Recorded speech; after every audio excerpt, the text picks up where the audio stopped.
Podcast. I'm your host, DJ Christian. It is a recorded late Wednesday night. We are literally hours from the start of baseball season. We're going to do a little light preview here. Of course, our guy, Mike The Squid Preview. He has his own podcast, of course, on the network, the Sports Time Podcast. Mike, what's up, man? What up, bud? What's up, buddy? What are you doing right now? Are you still streaming on Twitch? No. We're counting down the hours till opening day. I have the Rangers Bruins hockey game on right now for some reason. Rangers are out. I don't like playing that sorry ass team. That's my team, obviously, but I just turned it on because there was something on. You could have done better. Tomorrow, whenever there's 15 baseball games to go through, I can find something better to watch. Tomorrow's gonna be fun for you, though. I mean, the only thing I hate about this opening season is I actually love when they start on Mondays. Monday afternoon, yeah, all the games, the first start of the week. You know, I actually used to have work to watch some of the, the opening day. Just because there's such a majestic feel to the season. Opening day, and daytime especially too. You know what I mean? It's so great. Watching an opening day game in Yankee Stadium, Fenway, or Wrigley Field will always be a time-honored tradition. So, right. Tomorrow, I think the Cubs game is at 4, so okay, I'll probably have that one on for a little while. Right. I've actually done the opening day before during the day. And sure enough, it was a Met game. It was actually Mets and the Marlins in 2008, and I think that was Johan's first start with the team. 2 years ago, we did opening day. They played the Braves at Marlins Park. Mm-hmm. Daytime too, right? That was fun. It was like a 4:05 start, kind of like it is tomorrow. You can still see outside, yeah. Their home opener against the Rockies. Time change really in effect, so you get a lot of daytime action. We gotta go home. Okay, so we're gonna do a light preview, light one. So I know you got a lot of stuff going on right now. First things first, your boys, you're big, obviously a big Red Sox fan. They extended Chris Sale 5-year deal 2 days ago. Do you like it? I love it. There aren't many places that you're going to go get a top flight guy like Chris Sale. He's kind of a psychopath, but Boston has taken him in, and he's our psychopath. And he earned that contract in a lot of ways last season, from getting the ball countless times, getting into the playoffs. And to be honest with you, I have all the respect in the world for Kurt Kimbrell. But I don't think there was anybody else that deserved to have that ball for the last out of the World Series more than that guy. So to see Sale finish, what he came here to start and to get the World Series that he's been grinding for, and that he was unfortunately unable to get in Chicago. I don't think that there's anybody else that I wanted to have the ball there. I don't think there's anybody else, on that roster that deserved the ball more than him. Mm-hmm. David Price started that game.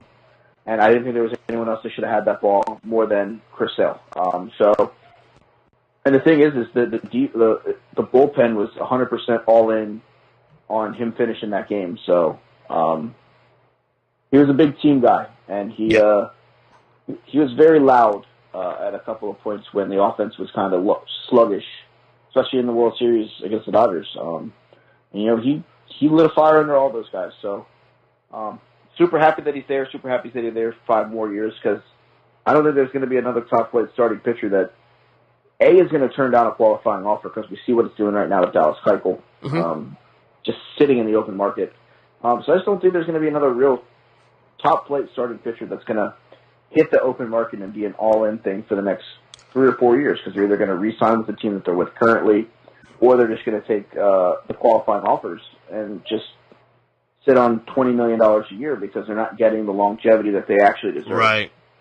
How old is Chris Sale again? 31, I think. Wow, he's getting that contract 31. Wow. Because Keuchel's, what, 30 years old also, too, right? 31 years old, right? Yes. Right. But Chris Sale's, he's 20. Chris Sale's 29. Okay. Still in the same range, He'll be 30 in or he'll be 30 in a couple days, actually. Right. It's still in the same range. Yeah, still in the same range. But I think because Sale's a much better pitcher. Well, Sale has the longer track record of being good. Right. Right. Keuchel had that 2 or 3 year window where he was really, really good, but Sale's done it more longevity-wise. So I feel like, I'm not saying that Keuchel doesn't deserve the contract, because I feel like Keuchel should have already been signed by somebody, which I could probably get into about 4 teams that could use his services, but he's playing hardball. I'm sure that he's looking for as max as possible. He's waiting it out until he can wait any longer. I mean, I'm sure he's gotten good offers, but I'm sure he's looking for something better. The real issue here is nobody wants to give up the draft pick tied to him because of the qualifying offer. Right. Nobody wants to divulge that draft pick, which for a team like, and I'm just going to use this for example standpoint, the Atlanta Braves, the way that they're doing the draft picks being taken, it's the latest first-round draft pick. The Braves have 3 first-round draft picks. If they lost one of them, they would still have 2 and have Dallas Keuchel, who would be the number 1 starter in that rotation. I just don't get why, from a standpoint of you're a team now that has to face Bryce Harper, who's left-handed, Dallas Keuchel, left-handed starting pitcher, that you have those teams, like, are the Braves a starting pitcher away from being a chance to contend for that division? You know what they have to go through with Washington. Philadelphia's offense got immensely better with the additions of JT Realmuto, Gene Segura, Bryce Harper. They're moving Rhys Hoskins back to the infield. But that team's got immensely better. So, I mean, if you think that you're a starting pitcher away from being a team that could compete and or win that division every year, then it's kind of ridiculous that you haven't wasted your lowest first-round draft pick on a guy that could be a big piece for you for the rest of the season, and if not, for 2 or 3 more seasons, depending on how long you want to sign him for. Right. Makes sense. All right, we had this discussion actually last week, and I want to put on record now, entering the year. Who in your opinion is the 5 best pitchers in baseball right now entering the season? And you can go in order if you want to. It's up to you. Well, here, I'll go in. I'll just list my 5, and then while I'm listing them, I'll probably try to rank them, because I don't have this really written down in front of me. Without a shadow of a doubt, the best starting pitcher in all of baseball right now for the Washington Nationals is Max Scherzer. Right. The guy is just insane. The stuff he has, he's a warrior. He wants the ball every 5th day. He doesn't want you taking the ball out of his hands. So I would say that Max Scherzer is absolutely the best starting pitcher in baseball right now. And then it's a distant second. And probably it's second right now. And, I mean, you can call me homer, you can call me biased. I mean, I think it's Chris Sale. Okay, yeah. The guy's a strikeout machine. Certainly top 5. I don't disagree there. It's certainly top 5. He works his butt off. First one in the gym, last one out the gym. He's a guy that wants everybody around him to be that same way. So that's why he rubs a lot of people the wrong way.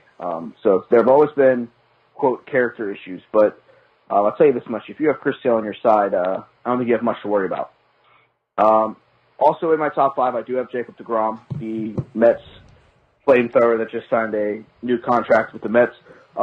He just ran really, really bad last year. That offense was either depleted via injury or, could not get a hit with a runner in scoring position to save their life. I've heard that somewhere many times over in this franchise. I mean, Johan Santana, same thing. Mm-hmm. So, again, I don't feel like you can discredit deGrom for the lack of offense. If we're talking just based off of their stuff, you have to put him in the top 5 because he is one of the best pitchers in baseball. Right. Also probably right now in my top 5 is another Washington National.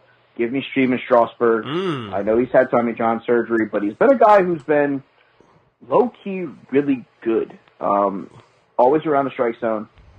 He has a high strikeout-to-walk ratio. Doesn't really let a lot of people get into it mentally. Since Dusty Baker left, I feel like he's been a completely better pitcher for the Nationals. I don't know what it is about Dusty Baker and starting pitchers, but for some reason he just wants to, like, deplete them. So he has Tommy John surgery, gets shut down, doesn't get to experience that one playoff run where I wonder what would have happened if they don't shut him down.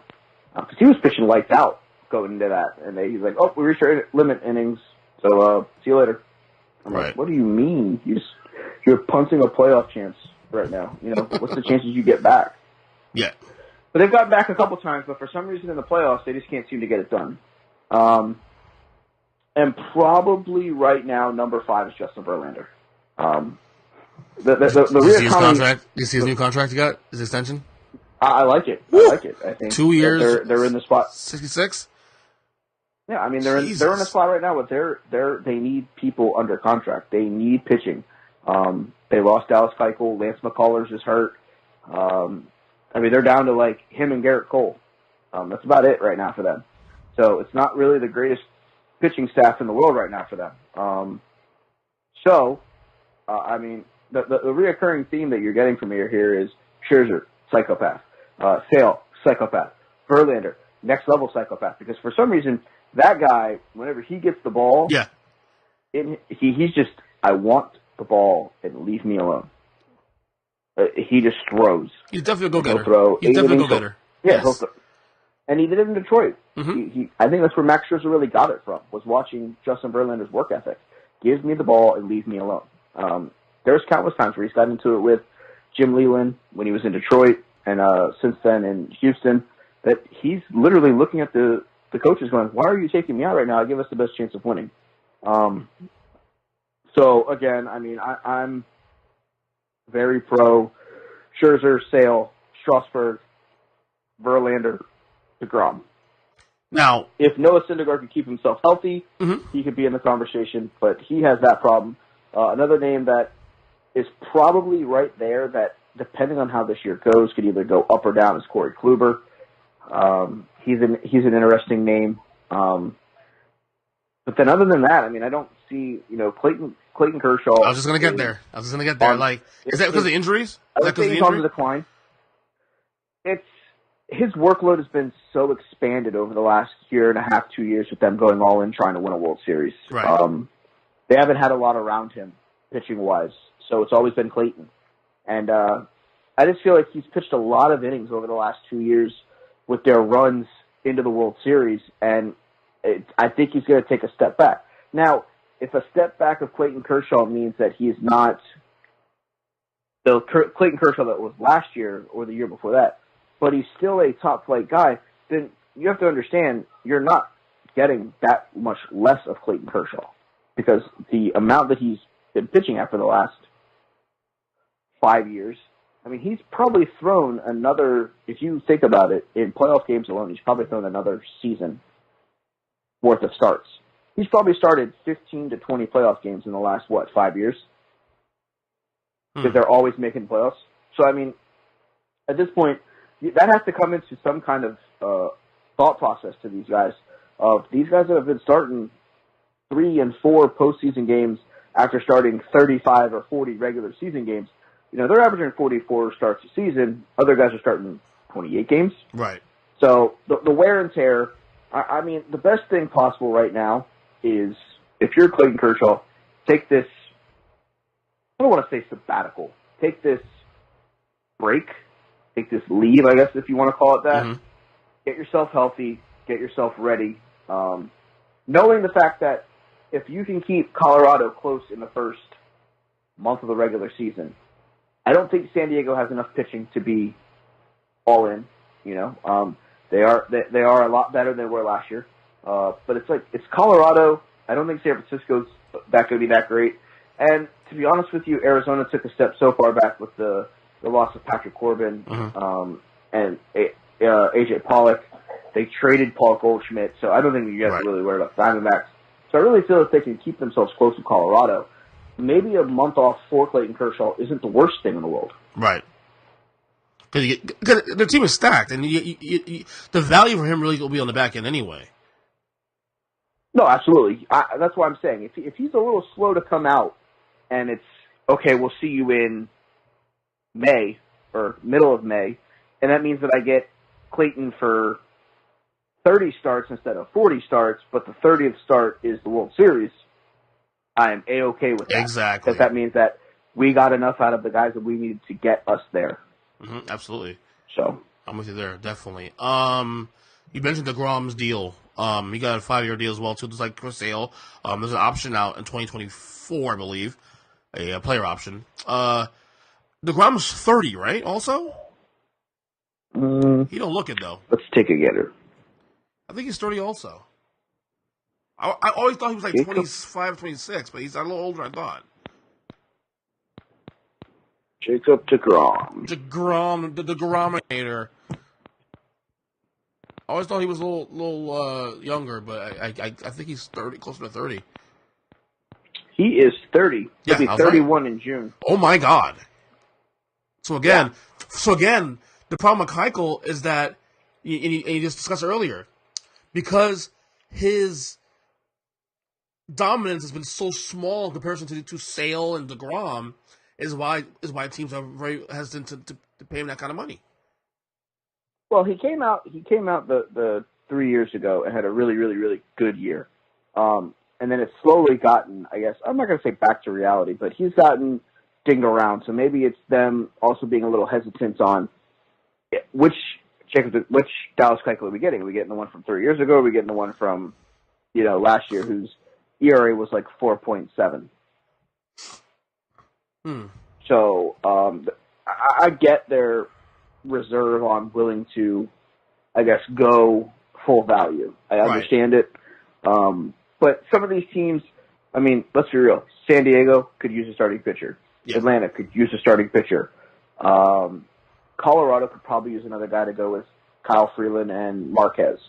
There are teams that are floating around that may be a starting pitcher away from being, I'm not going to say World Series contenders, but definitely division champions and league championship contenders. Mm-hmm. So it's just, I get the draft pick. Excuse me. The draft pick is the issue. I think a lot of people have finally figured that out. This is a draft pick, and it's the amount, I guess, I'm not going to say the amount of money that he wants, but maybe the length of the deal that he wants. That's the holdup. So I'm not going to say I don't disagree with Keuchel get paid, but you have to also then consider taking a 1-year deal at this point. Right. Because at this point, even now, you're coming in June at this point.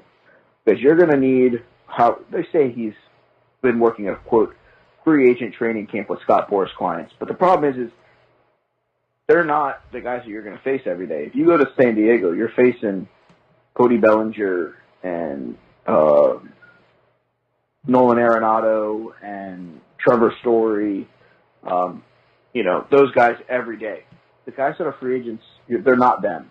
Mm-hmm. They can emulate their swings as much as they want. They can try to look like them as much as they want, but they're not them. So I feel like it's going to take him probably a month, and then he's going to probably get a couple of starts down in AAA, and then he's going to be ready. So you're looking at probably the middle of May before Keuchel's ready right now. Which actually helps him.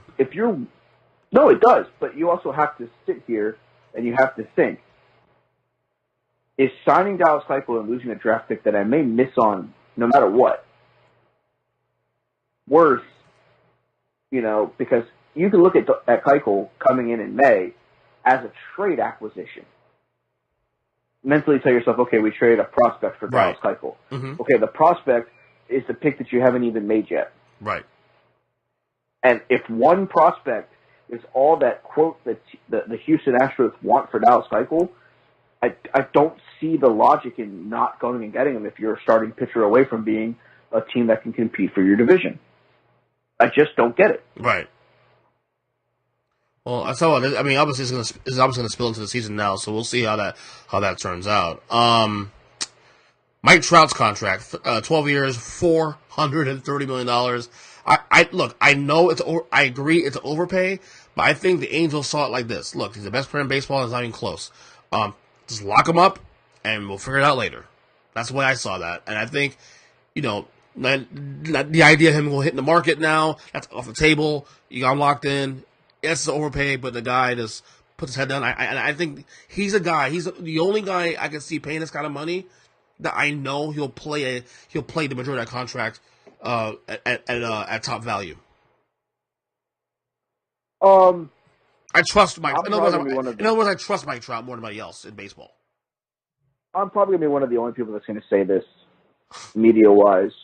Okay. In all honesty, Mike Trout left $70+ million on the table. Really? Somebody would have given him $500 million You think so? to come be the face of that franchise. Oh, I know they would have. Philadelphia would have. New York would have. Boston would have.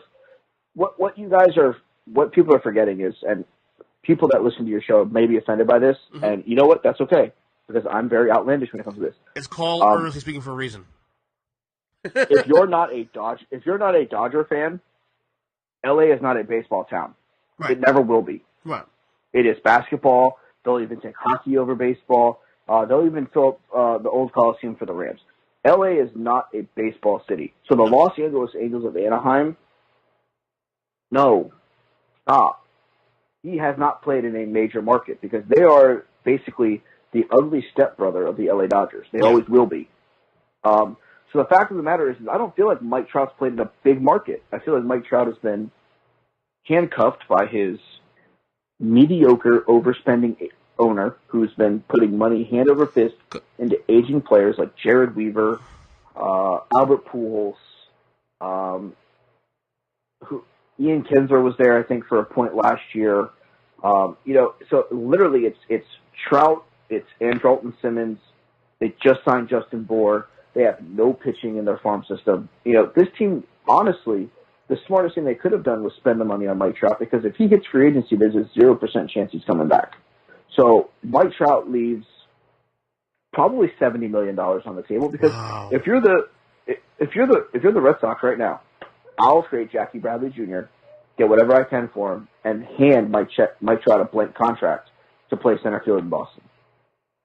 I'm actually amazed you believe that he's actually undervalued by saying that. I mean, that's amazing. And I'm not gonna say he's quote undervalued. What he got is the biggest contract in baseball history. Right. So, but what I'm saying is, if he hits free agency, there is zero doubt in my mind that he hits $500 million. Wow.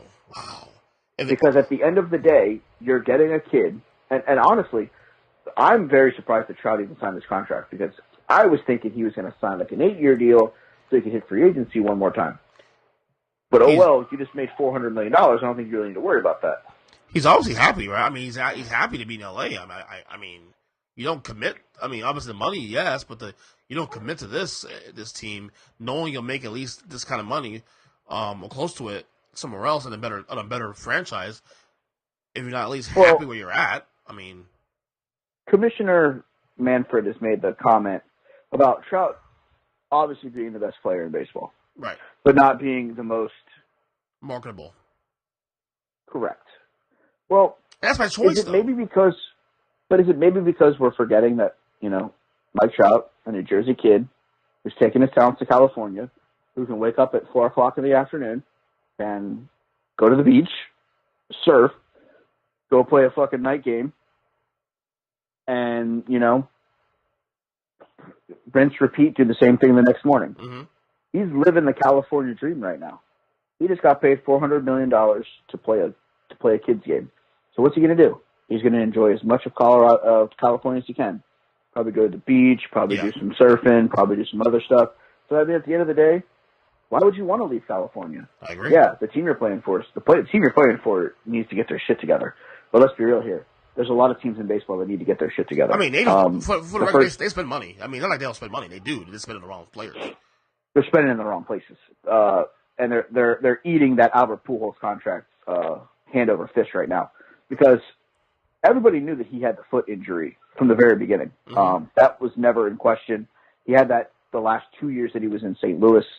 So to say that you didn't know that he had a foot ailment, you'd be lying to everybody that wears the Eagles jersey. Right. Fans, teams, doesn't matter. Well, I mean, so he's 2 years left? 2 years left? 1 year? Pujols? Yeah, I think it's 2 years.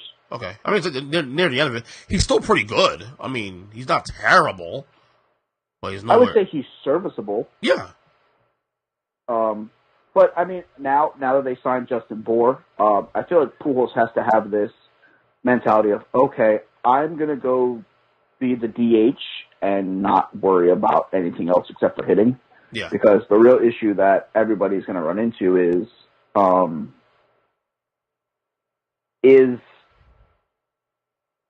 does it make sense to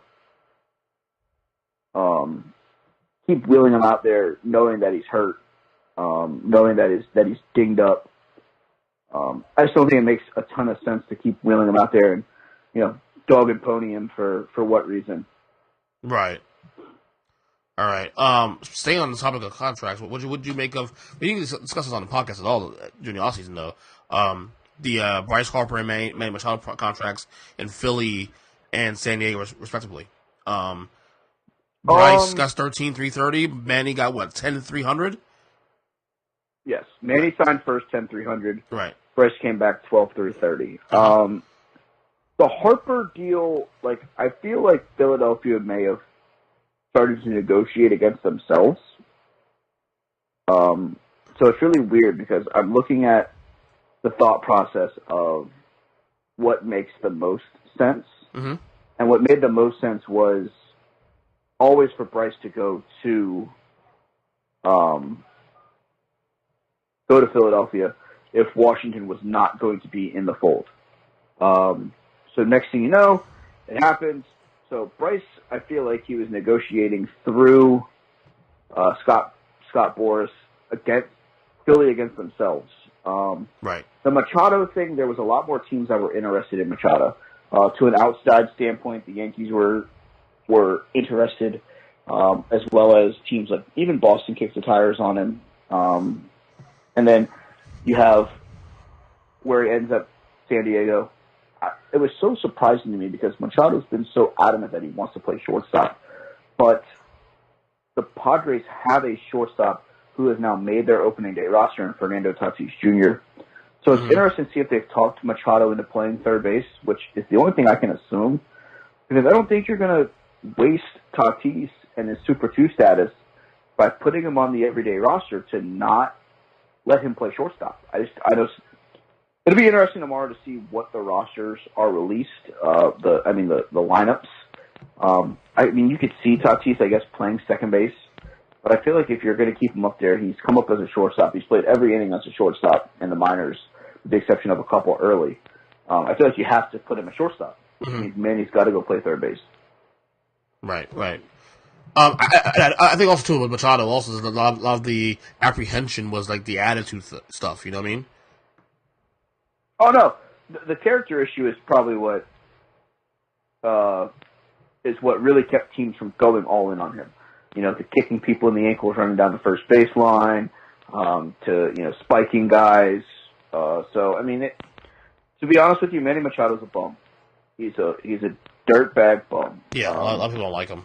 If he plays for your team, you like what he does on the field. You may not agree with it, but you like whenever he gets hits and drives and runs. But when he's cleating guys and kicking guys in the ankles and trying to step on their ankles, he's kind of an asshole. Mm-hmm. And people don't want to play with guys that are kind of assholes. We're stuck with them for 6+ months out of the year. And let's be real here. You get to training camp or spring training in February. If you play in the World Series, you're playing to the end of October. You're with these guys for almost 9 months. You don't want to be with an asshole. And guess what? San Diego's stuck with him for the next 10 years. So he better get his shit together. I agree. And the way I saw the deal, too, is this. Like San Diego, you talk about the Angels being the second team in a city that's not really a baseball town. The Dodgers obviously the number one team. Mm-hmm. San Diego in a state that what is 5 teams? They're probably the fifth priority behind San Francisco, behind the Dodgers, the Angels. They're number 4 or 5 on the pecking order. So this was a splash move for them, a splash move. So the splash move started last year when they signed Eric Hosmer. Nobody expected Eric Hosmer to go to San Diego. Mm-hmm. He ends up in San Diego. Doesn't have a bad year. Doesn't have a great year. But to think that he was going to rekindle his Kansas City magic all over again, you'd be insane. Right. So to the next year out to get Machado, what's next? They traded for Mejia, the catching prospect of the Indians at the end of last year, with the Brad Hand deal. Mm-hmm. If you look around their roster right now, eventually within the next 2 years, Mejia's going to be behind the plate. Hosmer's at first. Tatis is probably at short. Manny's at third. Mm-hmm. Will Myers is in the outfield somewhere. Former Red Sox top prospect Manuel Margot's probably somewhere in the outfield. Their own prospect Hunter Renfroe's probably there. But then you look at the other guys. Frenchie Cordero, who's a pretty good outfielder, who they don't have room for right now. They have one or two more outfielders that are like right at the cusp, if not ready to be there right now. So why don't you package a couple of those guys together and go get somebody? You're not going to be able to go get a Justin Verlander or a Garrett Cole or a whatever. But if you go to the phone right now and a team that's currently all in to rebuild, example sake, a team that's all in on a rebuild right now, the Marlins, the Orioles, the Blue Jays. Now, why don't you pair a couple of those guys to go get a Marcus Stroman and a Aaron Sanchez? Go get you a couple starters that may put you over the hump to pair with Chris Paddock and the rest of the guys that you have there. Because the thing is, the Padres' offense is going to be okay. But I think they have one established starter, then they have Joey Lucchesi, who hopefully can have as good of a year as he did last year.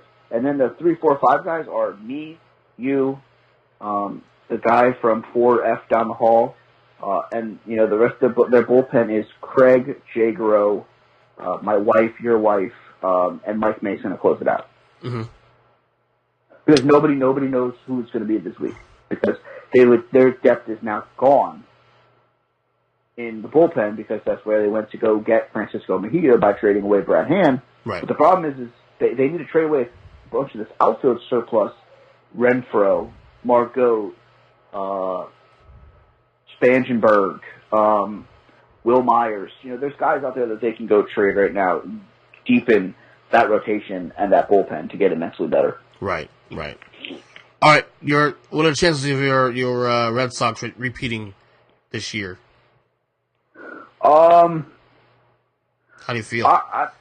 I'm going to be a realistic person here, because most homers, when they talk about their team, are going to say 100% no matter what happens. Right. I'm going to be realistic. I'm going to say it's probably 80 to 85% that they get to the ALCS. Right. Now, after that, I'm going to say we probably have a 50 to 60% chance of getting into the World Series. Houston's a really good team. The Yankees, as much as I hate them, they're a really good team. The Rays are sneaky. The Indians have a ton of pitching. So I can't sit here and tell you, we're 100% going to win it, because that's not necessarily the case. Right. The NL East has gotten immensely deeper with the Phillies adding all their guys. So now you got to watch out for 3 or 4 teams in that division. So to anyone that wants to sit here, and even Yankee fans, and there are going to be ones of you that listen, your team is not guaranteed to make the playoffs. Your team is not guaranteed to win the World Series because you are the Yankees. Right. So it's probably for the best that you guys stop thinking like that, because that's what's going to happen, and you guys are going to start off slow because you don't have Luis Severino until May, and then now you're like, well, what the hell? I thought we were going to be good. But there's also a realistic point of there are a lot of teams in Major League Baseball that have gotten better. There are a lot of teams that are really good. And the American League is really deep this year. There's the 3 teams in the East that I've already mentioned. Right. Houston. To an extent, the Oakland A's, if they have as good of a year as they did last year, that they could be a sneaky playoff contender that can make a run. So what I would say is that they are 85% to get in the playoffs, 60% to get to the World Series, and probably 40% to win the World Series. Okay. It's the same team pretty much last year, intact. Pretty much, right? I mean, who did lose? No one of note. They sent Sandy Leone down, but that means they're going to let Blake Swihart play a little more. They didn't lose anybody in the rotation. They actually get a full year of Nathan Eovaldi. Mm-hmm. They lost Craig Kimbrell. They don't have a closer right now. I think that they said that we're going to go with Matt Barnes to close. So that's an interesting thing to see how well Barnesy does. They have a couple other guys back there, though, that can close as well. That it's not the end of the world if one of those guys may have a slow start. Right. Ryan Brazier. In a stretch, you could always, as much as I wouldn't want this to happen, you could always put Eovaldi back there for however long, or you could always just go sign Craig Kimbrell, who's still a free agent. That's right. All right, so give me your playoff predictions. Well, first off, give me your 3 playoff teams, your 2 wild cards, each league, and go. American League first. All right. American League, we'll go with the Red Sox winning the division. We'll go with the Indians winning the Central. The West will be won by Houston. Mm-hmm. The wild card teams will be the Yankees and will be the Minnesota Twins. Ooh, so no Indians, huh? No, the Indians win that division. Oh, I'm sorry. Yeah. I apologize. Yes. Sorry. Indians win that division. The Twins will keep that really, really close because of the fact that Cleveland will not have Francisco Lindor mm-hmm. or Jason Kipnis or Jose Ramirez for the first month of the season. Right. So the Twins will keep that close for a while. They hung around last year. Pull away late in the year. They did, but they added Nelson Cruz. They added Jonathan Schoop. They added another starting pitcher. So they have a little bit more depth than they did last year. So I feel like they have a little bit of staying power. So I'm going to go Red Sox, Indians, Astros, and then we'll go Twins and Yankees. And I'm going to do something a little different. Okay. The wild card game will be played in Minnesota. I think they'll have a better record than the Yankees. Oh, boy. Okay. I think the Yankees win the second wild card on the last weekend of the regular season by beating out Oakland. Okay. And give me your National League playoff participants. All right, National League will go. Give me Washington to win that division just based off the pitching. Give me.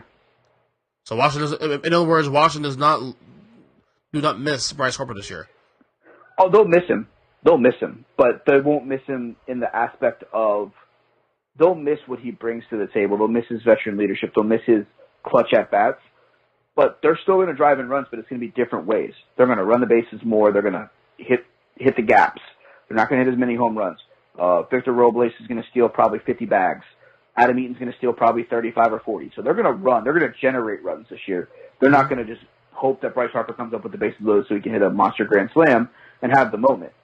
So I think they're going to generate more runs. So I feel like that's where it's definitely a step back because of the sheer talent that is Bryce Harper.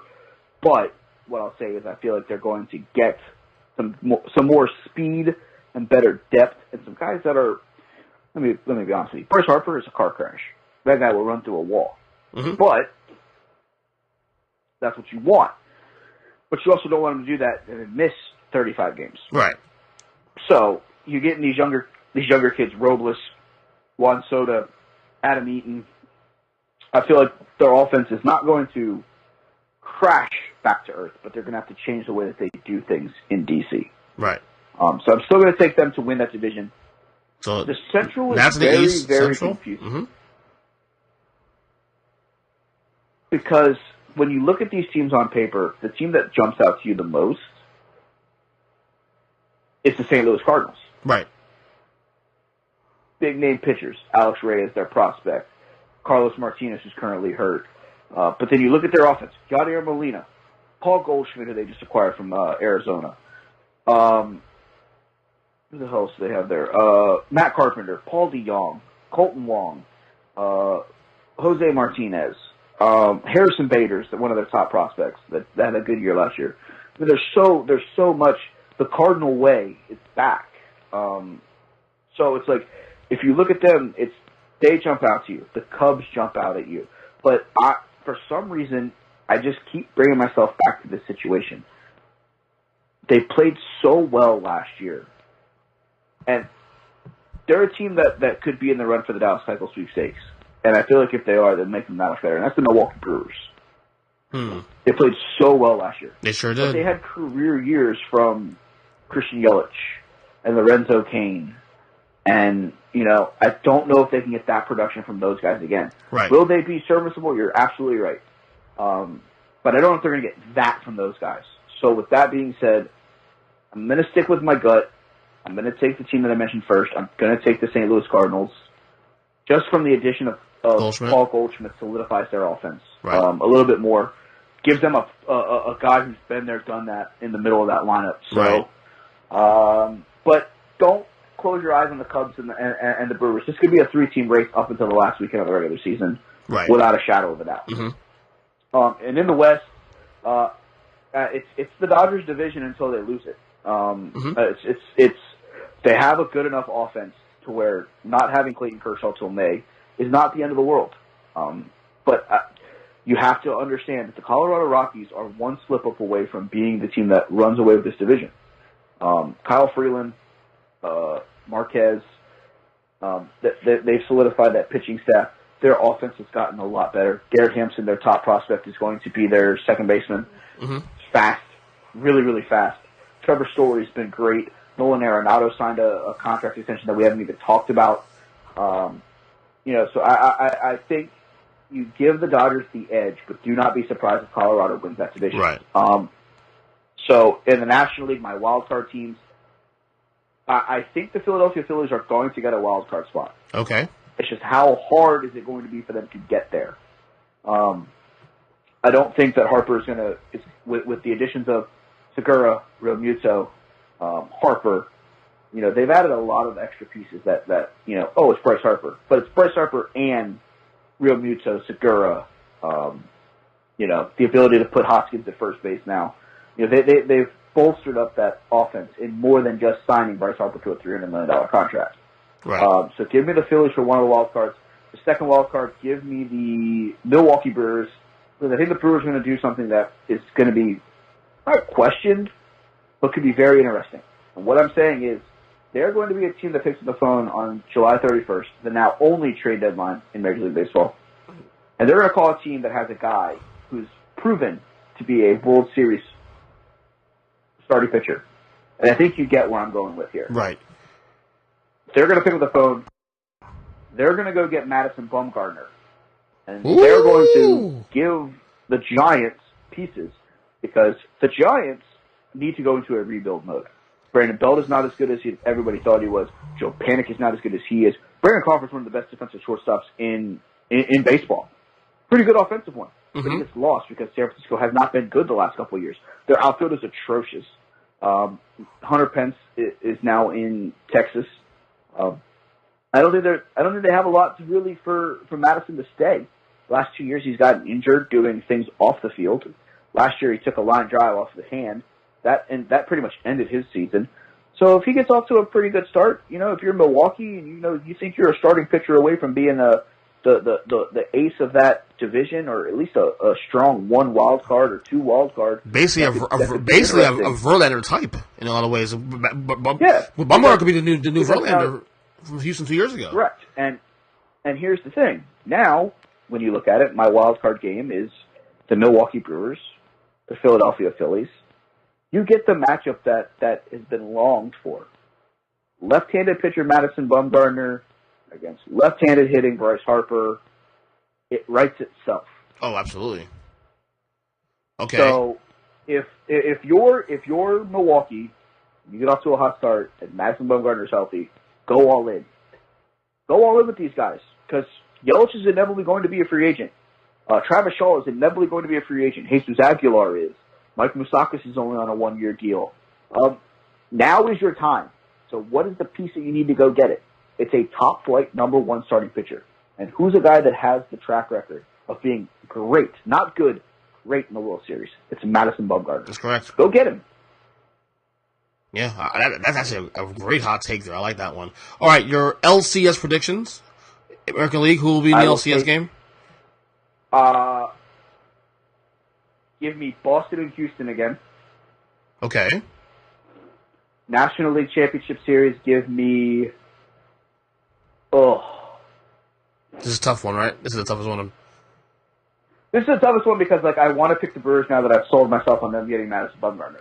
But I don't know if that's actually going to happen. So based off of the rosters today, give me St. Louis versus the Dodgers? St. Louis No. versus Washington. Ooh, wow, Washington. Oh my Washington. God. Yeah, they're not gonna miss Bryce Harper then. If you're going based on prediction, they're not missing Bryce Harper. Any World Series prediction? My inevitable hope is that it's the St. Louis Cardinals versus the Boston Red Sox. But Again? hey, I'll take Washington. I would love to see a Mookie Betts, Max Scherzer, Mookie Betts. That would be a great Betts. fuck you to Bryce though. Like they go to the road, they win in the playoffs without Bryce the year after he leaves, and it's like, yeah, fuck you, we won without you, we don't need you. Oh my God, that'd be pretty. It would be interesting. Cool. Yeah, but I think it's because of the fact that they're going to play a different style of baseball now. So you have Boston and Washington. I think I'm going to take Boston and Washington as my World Series. Interesting. I think Houston. I wouldn't be surprised if Houston makes it. I wouldn't be surprised if St. Louis makes it. I got Boston, Houston, and ALCS definitely. I think Houston finds a way to get back though. That wouldn't surprise me. They have a lot more depth in the bullpen. They have a lot more depth with their lineup. So I wouldn't be surprised. But I think Boston could also make a couple moves. Of course, yeah. You know, they could be a team that could go get a top flight reliever. Yeah. So I think Houston wins it all this year, to be honest with you. That's just my prediction. Is that Jackson in the background? That wouldn't surprise me. Yeah, Jackson's quite angry right now. Yeah. Well, you know why? Probably because I said Houston's win the World Series. That's why. Probably. He was calm until you said Houston wins the World Series. Yeah, that's right. Sorry, Jax. Yeah. Anyway. Let's come over and headbutt you next time. That's right. Anyway, before you go, where can I find you on Twitter? Anything you want to promote? I know you got a lot of stuff going on Twitch now. Yep, you can find me on Twitter at They Call Me Burn. Also, I am playing MLB 19 The Show on there. I did a poll on Facebook, and my friends and colleagues made me play a dynasty mode as the Pittsburgh Pirates. So I'm playing a dynasty as the Pirates. So come on there. My Twitch handle, www.twitch.tv/UGOTBERN. You got Burn. Follow me there. You'll get notifications when I go live. I'm actually going to go live here shortly, tonight, Wednesday. I'll be on Thursday. I think my schedule is going to try to be Tuesday night, Wednesday night, Thursday night, and then Sunday, like a midday kind of thing.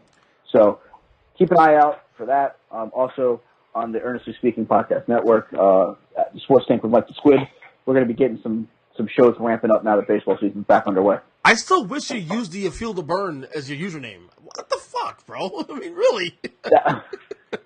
It would take me so much to go back and change all of it now, because I've had these for years. Feel the Burn. Forget Bernie Sanders. You have the yeah. That's right. Get wrecked, boys. Let's get wrecked, baby. All right, man. We'll talk soon, man. Baseball's here. I can't wait. Absolutely. Man. All right, buddy. Be good. Happy opening day. You too, brother. Take care.